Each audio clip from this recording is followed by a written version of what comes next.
I'm a self-mastery coach, and I help people understand and be able to hold the energy of their own emotion, so that if someone, in the linguistic sense, starts to bully them, that they have their own boundaries. And in the talk that you saw, I enable people to understand that it's all about being able to take a step back, right? And it's exactly the same when it comes to boundaries with your emotions. Most people get triggered and go into fight and flight, and then they react.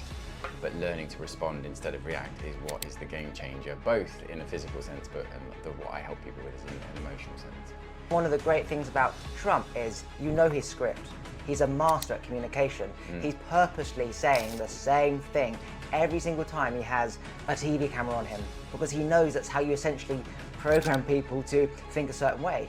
He's a master at communication, and it makes absolute sense. Exposing yourself to rejection enough times that you don't feel it, it's actually exposing yourself to rejection and enabling yourself to feel it, to actually feel the rejection. It's like have a cup of rejection inside us, one of shame, one of guilt, one of anger, which has been programmed into us by parental and social conditioning. To be able to feel shame easily, we need to clear out our cup of shame. So when you get into a situation where there's an opportunity to be rejected, it's always a win-win situation if you allow yourself to feel it. Or they reject you. And if you just go, oh, fucking whatever, and go and have a pint or whatever to ignore the feeling of rejection, the game will still keep repeating over and over again until you go, oh, okay, it really hurt, that rejection, and allow yourself to feel it. And then you won't get rejected.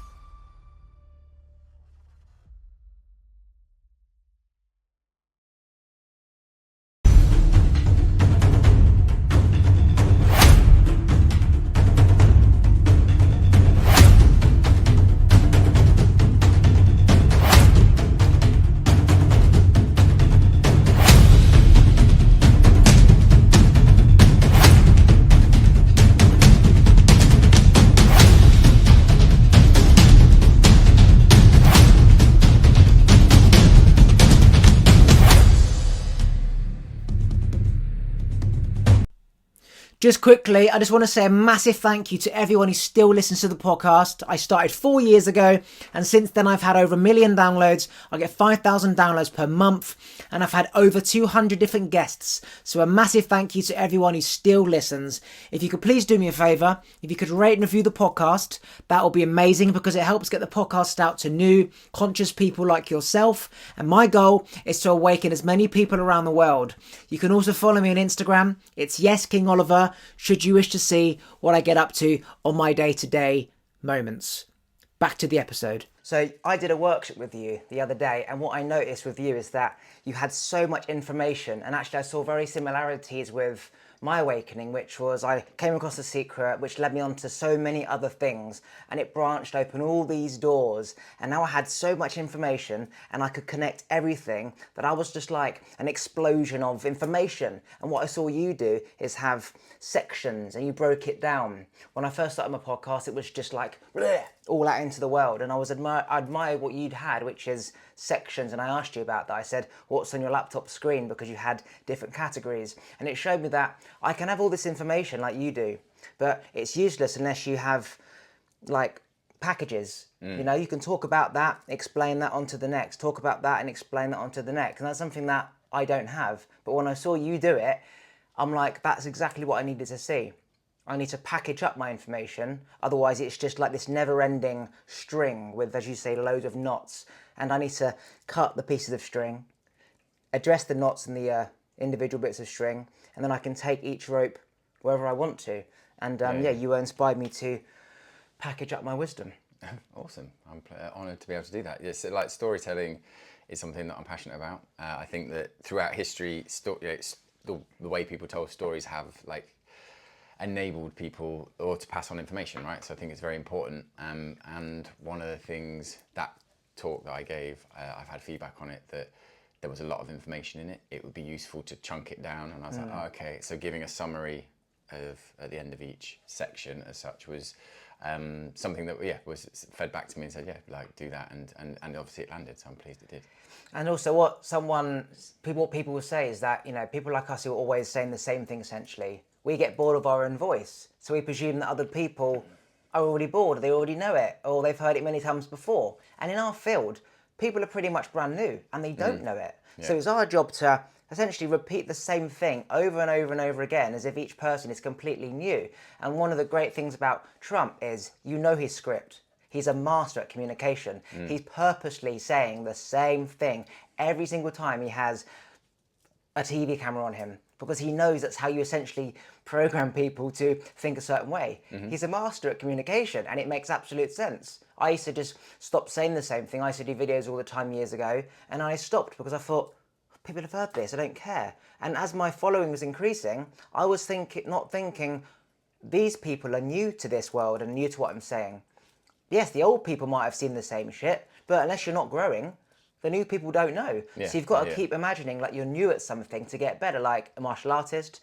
Imagine every day you're brand new and you're going to learn everything, as let's say, from scratch. And that's how masters become great, because they just pretend that they don't know anything. You know, no one knows anything apart from what they don't know, whatever. And then that's how you perfect your craft. Well, like one of my favourite phrases is a black belt is a white belt that never gave up. True. So it's like, and to become, I am a martial artist. I've been kickboxing for a long time, do tutoring in kickboxing, but I help people in essence become a master of their emotions in the job that I do. And in order to do that, there are, you meet people and they are at a certain point with their emotions, and I have been at the point that they have been at, if you know what I mean, and then obviously gone through if you want to use the ranks of kickboxing or using the belt grade, and you go through those things. But it is important to meet a person wherever they're at, and also to meet them particularly in their experience. Yeah, I've done jiu-jitsu for the last 2 years, and growing up I got bullied, and I never fought because my school was a Christian school, so no one ever had a fight.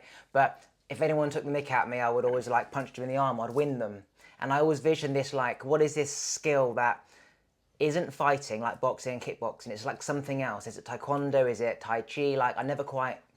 I knew what it was, but I couldn't quite find out what it was. Came across jiu-jitsu, and then that's when my life changed, because now I can actually go out into the world knowing that I can physically take care of myself with the skills, whereas before it was just in my head of, if anyone comes at me, I'm like Jackie Chan in my mind, I can just, fuck them up. But now I actually know the skills of how to get someone off you if they're trying to choke you, or if someone's trying to snap your arm. And this, martial arts is something that everyone should do. And if people knew that growing up, then they probably wouldn't get bullied, because bullies find people that are often happy kids, that are kind of in a love bubble with their parents, so they don't really have they've not really experienced the toughness of the real world, and so bullies see that because they're easy to manipulate.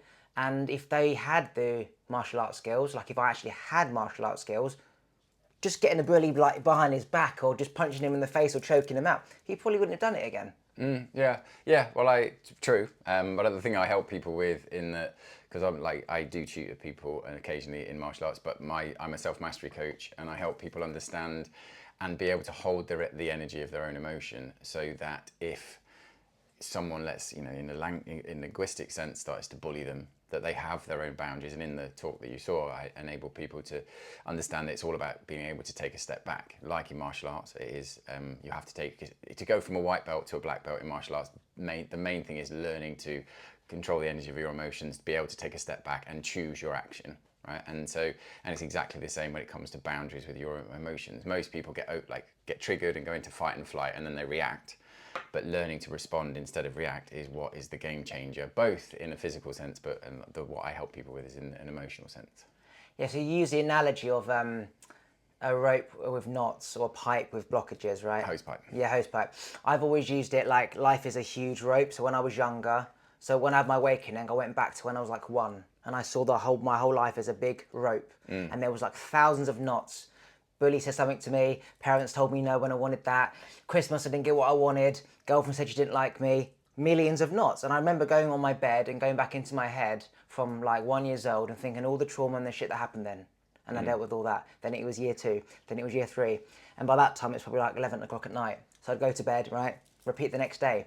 And then I'd get to primary school, where all this shit came up, which is the deep knotted part of the rope, because I don't really remember it because I was pretty young. Yeah. But that's when the ADHD Tourette's kid came in, where all of a sudden this normal kid starts going into the real world and has behavioural issues. Yeah. And now it's all this bullshit comes of it. So all the things the teacher said, the reaction that my parents had to deal with, being the different kid. So that was like a part where there's like so many knots.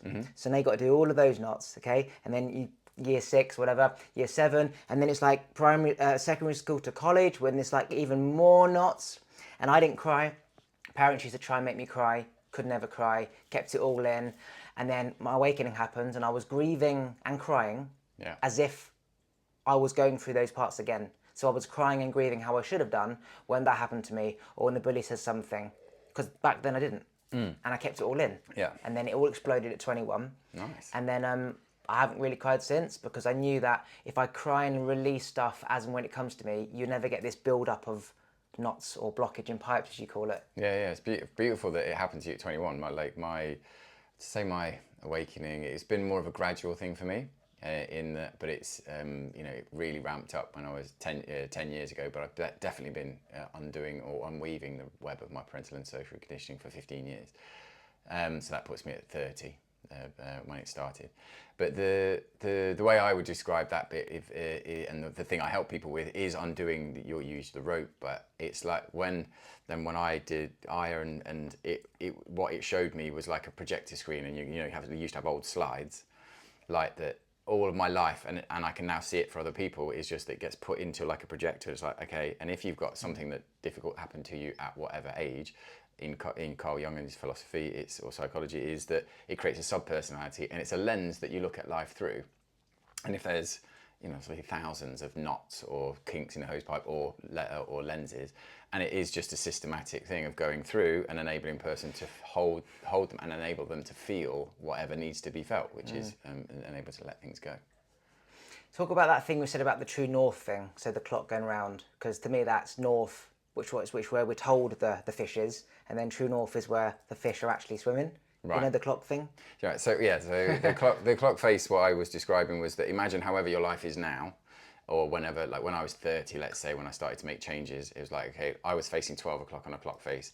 And then for every either knot, kink or lens that you process and you allow yourself to feel, and i.e. change your behavior, it's like the second hand of a clock ticking round very slightly. So just imagine just one change. If you carried on in that direction, it's like, okay, but if you, over the course of time, but if you go over like 10 years, but in a very slight, 1/60th difference, you'd end up in a completely different location. But if you keep going, it's like eventually, this is where, the foundations level of my coaching, you kind of, okay, I get it. Okay, you get to a point where you're starting to master it. It's like, I can still see my old life, and you're like facing 3 o'clock, but you're still having to actively make decisions to change the way of being. But then you keep going, you get to 6 o'clock, and you just don't even recognize your old life, and you've essentially changed your identity, and you don't identify as a person of whatever anxiety. I used to, identify as an anxiety sufferer, and I don't anymore, as an example. Yeah, I'd never actually heard that before. Obviously, I get it, but I'd never heard it like that. And it's like, if, for example, there's 2 plants, and one's getting like half a window of sun, and the other one isn't, well, the one that's getting half the window of sun will have bigger leaves. And it just shows you like the smallest things that we do create the most incredible change. Small things that we don't see is a big deal, like just the plant half in the window versus like not. It's like, well, we're still getting light in the room, but no, the actual direct sun on the leaves means that plant is doing all sorts of amazing stuff that we can't even see. And that if people are scared to take small action because it's small, well, in the grand scheme of things, 1 o'clock versus like 5 minutes past 1, you'll end up in 2 different places. Yeah, for sure. So small changes. Big results. Yeah, big results, huge results over time. Yeah, massively. Yeah. And it's the thing that that's what I help people with. And ultimately, my other project is called Plight Club, which is this is a T-shirt of one of ours. And the idea with the clothing, so the clothing it pays for emotionally expressive experience of events like Emotion Pit, which is a rage rave, which we do, and then me going into to do talks and various different things. But the idea with the clothing is exactly that. It's like when you wear Plight Club clothing, and someone will say, either what's Plight Club or I like your shirt, and then you explain it's all about vulnerability and freedom, then your conversation gets slightly deeper. And it's that 1 degree turn. You've just done a very slight shift. Rather than talking about, like classically for guys, it's like, oh, let's talk about football or whatever. Nothing wrong with that. nothing at all. But if you only ever talk about football, then it's a bit like, well, there is more to a conversation and deeper. And so this enables people to kind of break the ice into, and the clothing does that. And the big picture is to change the direction of humanity with it. No small thing, but You're like, how trends catch on pretty quickly. If there's somebody's vaping or doing an ice bath challenge, if people started to be vulnerable on purpose online, right? Like when Jamie Lang did his marathon for Radio 1, don't know if you saw that. He did 5 marathons every day, raised 2 million quid, right? Amazing. He's always been like ladies' boy, good looking guy, held his emotions back, his dad's a billionaire. And we've never seen this side of Jamie where he's just speaking publicly how he's never held back, how he's never expressed his emotions, how he's got anxiety, how he has depression, how he's got loads of money and he's famous, but he comes home and he's really depressed. Like, to strip yourself back like that is so vulnerable. But if everyone does that, everyone does it. And before you know it, it's a bandwagon of saying how you feel. Because humans like to follow, right? Mm-hmm. So imagine creating such a trend where you say 5 things that you're insecure that no one knows about you, and then it just goes on a trend on social media. That'd be so powerful, because then people would want to catch on and purposely say something that no one knows. Then that's how the whole world changes. Exactly. Oh, exactly. And that's my personal mission, is to get the word vulnerability to have another denotation of it in the dictionary, which is like in obviously on a battlefield, vulnerability not great, but in conversation, it's the bravest thing anyone can be. So if you can talk about, to face into the being fallible, and there is being part of being human, right? There is suffering involved, there is darkness, there is light, there's all of it. Like, that's what makes being human awesome. But to be able to openly talk about that and say, I'm not perfect, I am human, is the bravest thing anyone can be. Like, because like if I open myself up to you, just obviously emotionally and therefore energetically, you could say something really cutting and be horrible. You could, right? And so be able to have the confidence and the bravery to be able to do that, or the courage, let's say, not confidence, the courage to do that, is what I'm trying to help people with Polite Club. Yeah, and when you open yourself up and then you could be like attacked by that, if you're not strong enough, then that could crumble you. And it's like, that's it, I'm never saying that again. So it's like, imagine, and I used to do this growing up, I used to have rejection of women, couldn't speak to anybody, heart would pound, couldn't speak to anybody. So I'd purposely, after I read The Secret, go clubbing by myself, and I'd speak to as many people as I could, get everyone's number just because I could, and then I'd delete it afterwards because I could, to overcome that fear of rejection. So it's like, some people would obviously say no, go away. At that point, you feel a bit shitty and you start getting a bit nervous and you start feeling a bit sick. And then you remind yourself, no, this is like the pattern. You're becoming numb to rejection, right? Life is about rejection, door-to-door sales. You're going to get that rejection. You can't just stop when you get the first bit of rejection. And it's the same with vulnerability. If you keep opening yourself up, knowing that there'll be a portion of people that will use it as a weapon, that's part of the game to becoming so powerful that you can open up and people can throw shots at you and it just doesn't affect you in any way. So it's a skill, it's a muscle. Yes, and I would add that it's from a shadow work point of view, it's not about numbing yourself to or like exposing yourself to rejection enough times that you don't feel it. It's actually exposing yourself to rejection and enabling yourself to feel it. To actually feel the rejection is what, because we all have, what I say is like have a cup of rejection inside us, one of shame, one of guilt, one of anger, one of which has been programmed into us by parental and social conditioning. So in order to not feel or be able to feel shame easily, we need to clear out our cup of shame or reject. And in the context of rejection and abandonment, it's like we've all been in our life, in our childhood, rejected or seemingly abandoned a few times, and our body logs it and holds on to that emotion, right? And so when you get into a situation where there's an opportunity to be rejected, it's always a win-win situation if you allow yourself to feel it. Either you get the result of what you're after, as in which you go and talk to someone and you get a relationship or a date or whatever, or they reject you. And if you just go, oh, fucking whatever, and go and have a pint or whatever to ignore the feeling of rejection, the game will still keep repeating over and over again until you go, oh, okay, fucking hell, it really hurt, that rejection, and allow yourself to feel it. And then you won't get rejected. So it's like Tantra, which is experience both sides. When there's a negative feeling, just sit with it, become aware, oh, I wanted a number, she didn't. Does that mean there's something wrong with me? No, maybe she just has a preference. Just sitting with it. And then when you do get the result that you want, enjoying that. So rather than like trying to run from that negative, just yeah, for embrace sure. it. But to have the ability to be able to sit in whether she might have liked me, she might not have liked me, is fine, is easy to do once you've got rid of your knots or your kinks or your lenses. Like if you're looking at through the world through a lens of I've been rejected, I don't like women kind of thing, they're all against me, then your life will be that's what you'll see, right? And so until you've healed that trauma inside, or cleared the kink or the knot or the things, then you will still keep getting that reality. And it's a bit like we've recently watched that adolescence program that's like been going around on Netflix, and it's about incel and all this and it's really deep, like a very moving program. But there was and it talks about and not addresses, but it definitely brings up the conversation around generational trauma and all these kind of things. And that is what ultimately it is. And the kid is clearly looking at the world through a lens that women are out to get him, or they don't like him, or whatever. And which is essentially not true. But he ended in the show, no spoilers, he killed somebody because of it, and he's only 13. It's like it's really, really sad. Yeah, a lot of serial killers that I watched on Netflix, they killed women because they hated their mother. So they just saw every woman as their mother. And obviously it's not the case. It's Similar principle. Yeah, or same isolated principle, scenario. in fact, yeah. So if mainstream is it a film or a documentary? It's a 4-part series. So if Netflix, which is mainstream, is doing stuff like that, generational trauma, does that mean there's a shift? Hopefully. But it's like they don't address it they don't say, there's no one saying this is generational trauma, but if you're aware of what generational trauma is, you can see that their dad is clearly not, he's been holding on to his emotions, and his dad, which he mentions in the show, is also not particularly a person that shows his emotion. And it's, you can see in the work that I do, I can see the thread.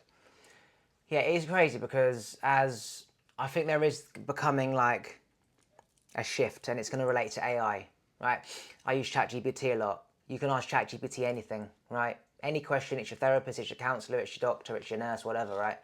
People who use it are going to evolve, quantum jump into the future, meaning they could get in one day a year's worth of information that they'd normally have to book to go see a client or a therapist or a doctor, and go there and go back and go there and go back. They can get all that information and do it in their own time, where they don't feel like they are vulnerable with another human being in front of them. They can do it all in their own time on their phone.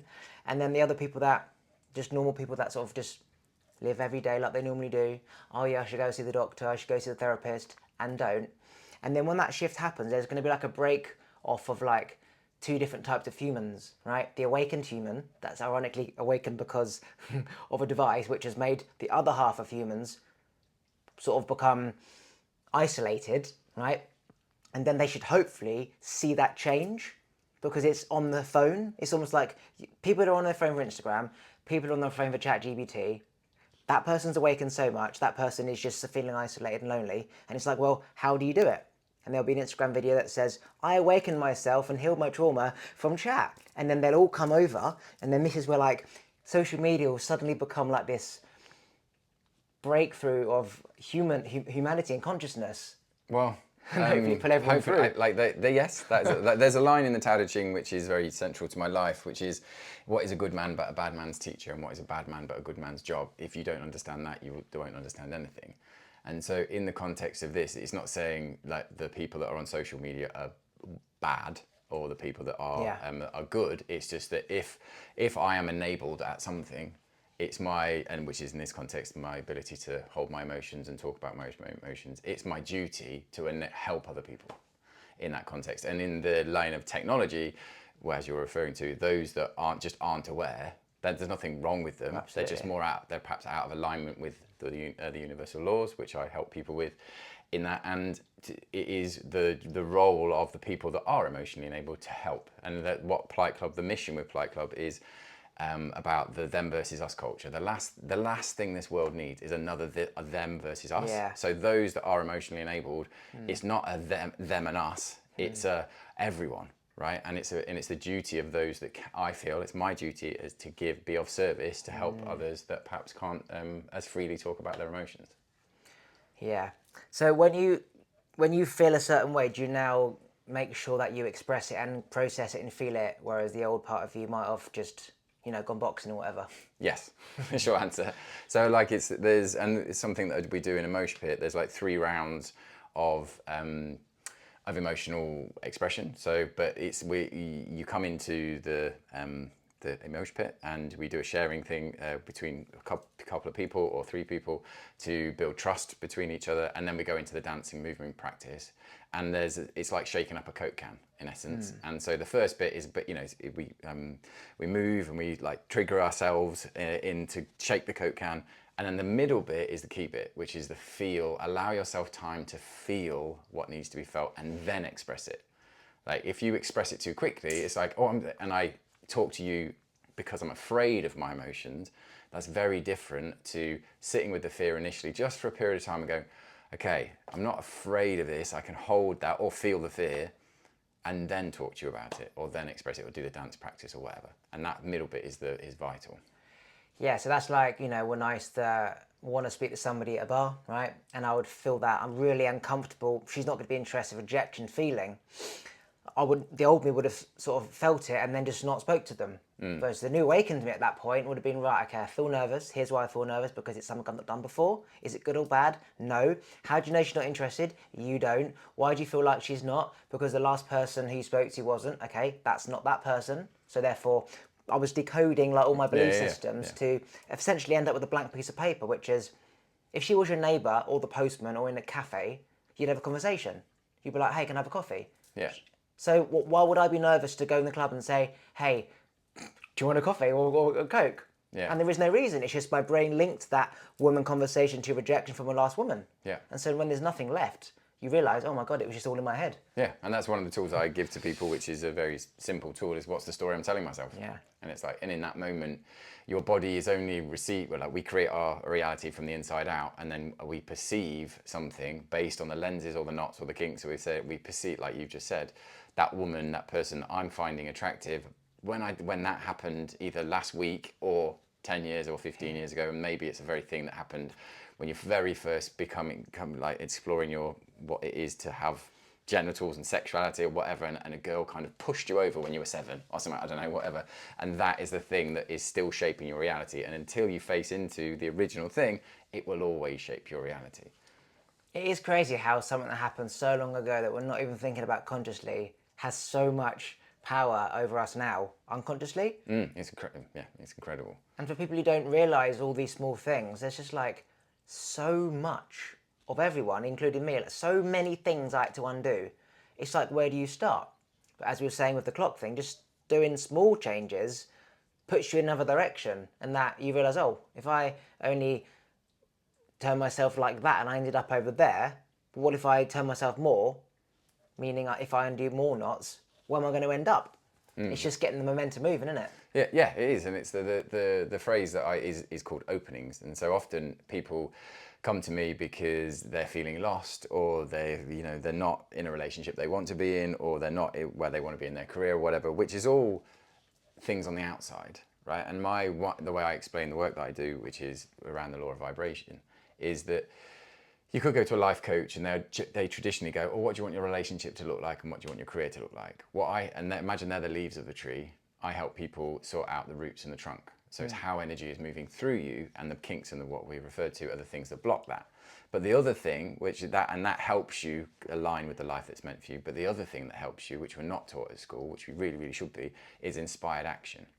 So if you think that the kinks in the hose pipe and the water running through the hose pipe is your emotions or your energy emotion, taking out the kinks obviously increases the flow. But if you, with inspired action in your day-to-day life, follow the thing that your body wants to do, regardless if it's the logical thing to do, is like turning up opening the faucet of the tap, and that increases the flow of energy moving through you as well. But it's sometimes where, the logical thing to do is, well, I got up because I've got to make some money, and it's like, yeah, but your body actually wants to do that thing, which is, and most people don't do that because they want to stay safe, right? So then even Bashar, do you know who he is? Bishop, yeah. Anyway, he says, follow the thing that gives you the most excitement at every given moment, all the time. Yeah. So like you just said, if you should be going to work to pay the bills, but you feel called to go for a walk, you got to follow that feeling. And by doing all the things that make you feel good, your energy will raise so much that money will come somehow, and that you will not actually have to go to that job that you thought you would have gone to, which you hated. So always going for the thing that gives you the most excitement. Yeah, which in the position I'm in, I don't have children. You know, I am in a relationship, I don't have children, and so therefore I don't have any dependents. So I perfectly understand when people go, well, I've got to earn some money to, you know, to provide for my children. 100%, of course. So, but you don't, you know, you can earn money in multiples of different ways. You don't necessarily having to be having that 6-bedroom house and 3 cars and all that kind of things. If you were to downsize a little bit on the expenditures in that way, and then make some space to follow, okay, maybe you're working a bank, let's say, but you have a real passion about painting, and that's the inspired action you want to take. Well, can you make a situation where you can work 4 days at the bank and do 1 day painting?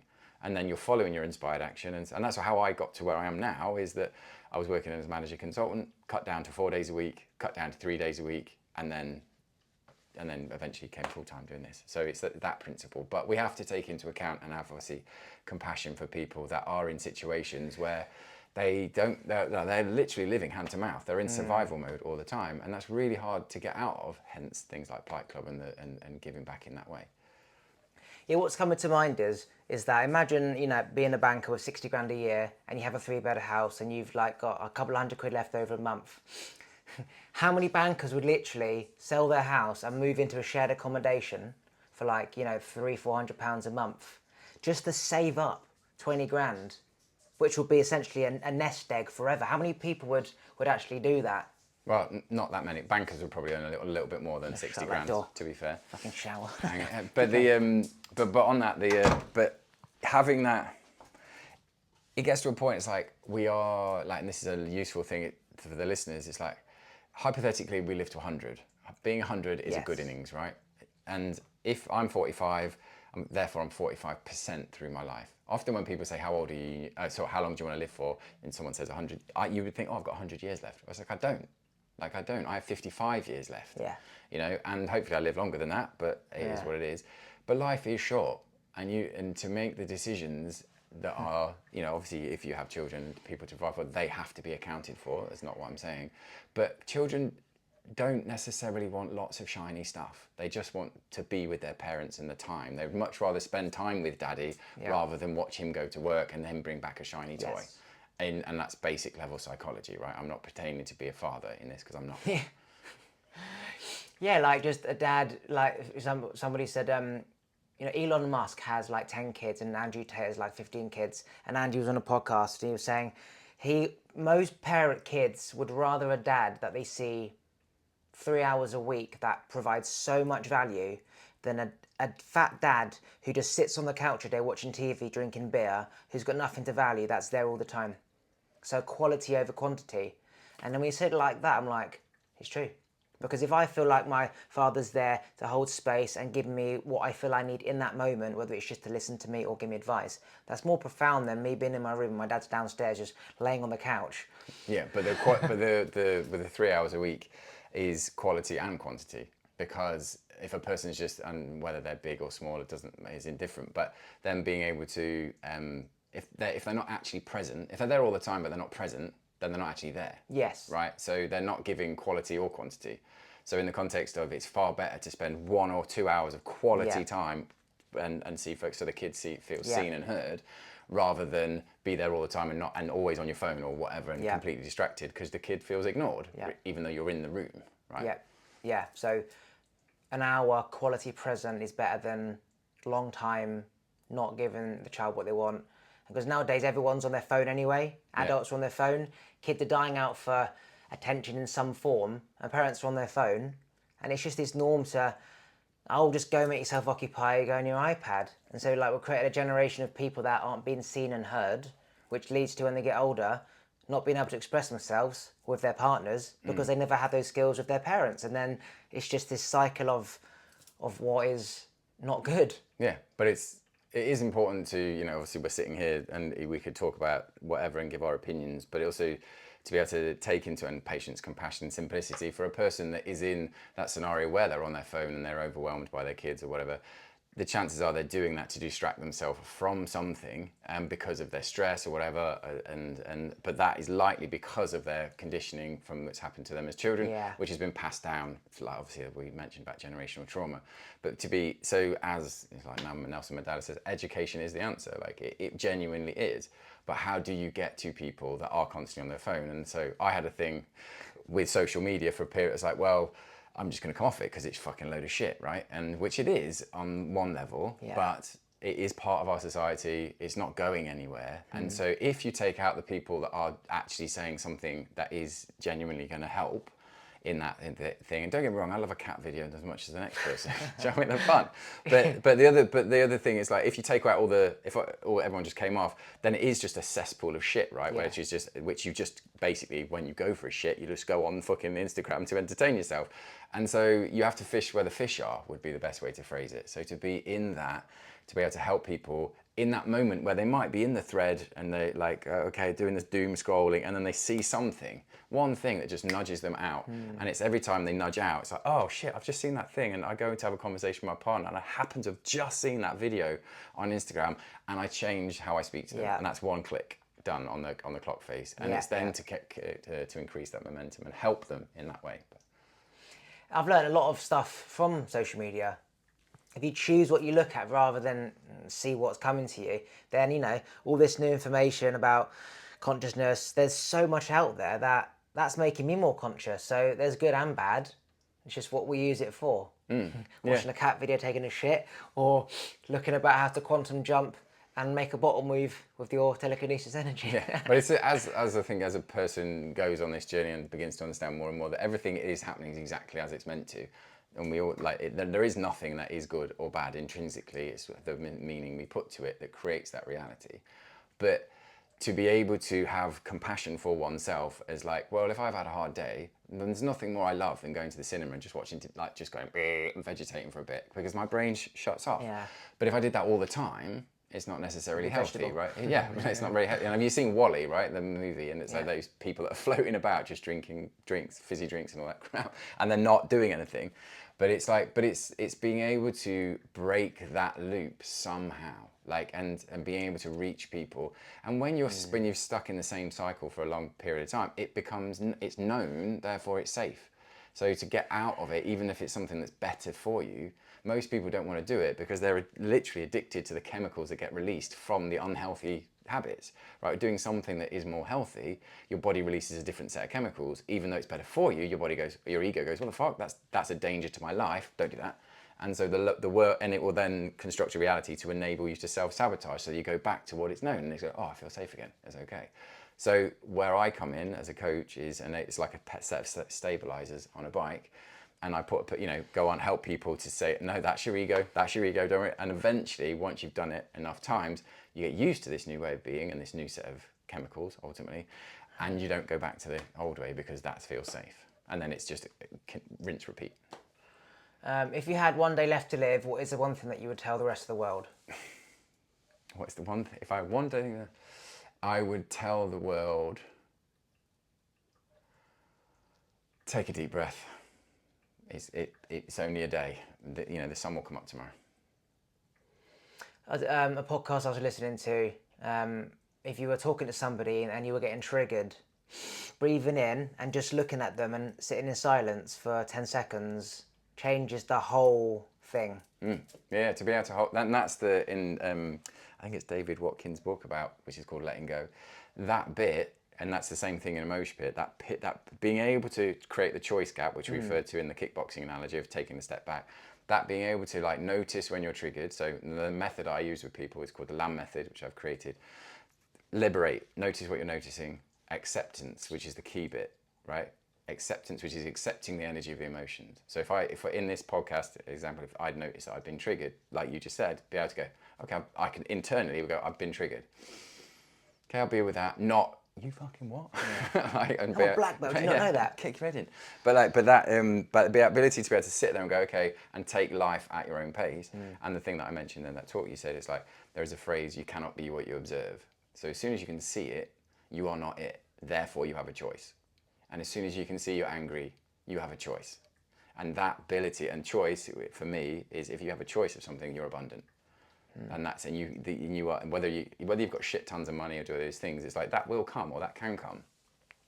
But if you can choose about, like, if you don't have a lot of money, but you're got enough to have a roof over your head, you've got food on the table, that the basic, hierarchy of needs is met, the rest of that on top of it is ego. So you can choose to be like, well, I'm having the sun's out, I'm breathing, I'm having a nice time chatting to you, like, sure, and therefore I'm happy, I'm healthy, I'm doing the thing. Or I could look at that and say, well, I haven't got that, I haven't got the millions of pounds, I haven't got that. Where it's like, well, in that, you're vibrating at the frequency of lack, and therefore you're going to get more of that. But that's a different subject. Well, it's not the same subject, but a different conversation.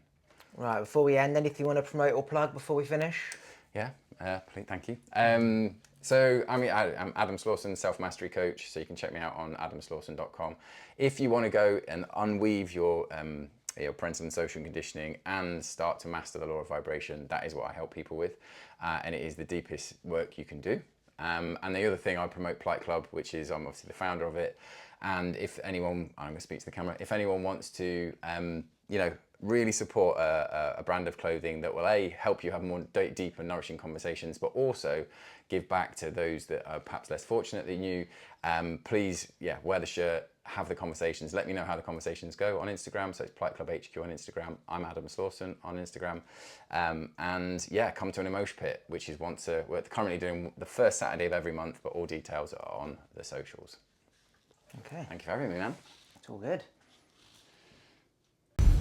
Thanks for listening. If you like this episode, please remember to subscribe, turn the bell notifications on, like the episode, and comment below. And if you want to follow me on Instagram, it's YesKingOliver. Take a look at the other videos to your side. And if you just want to listen to this podcast, you can do so on Apple and Spotify and most other platforms by going to talkwitholiver.com.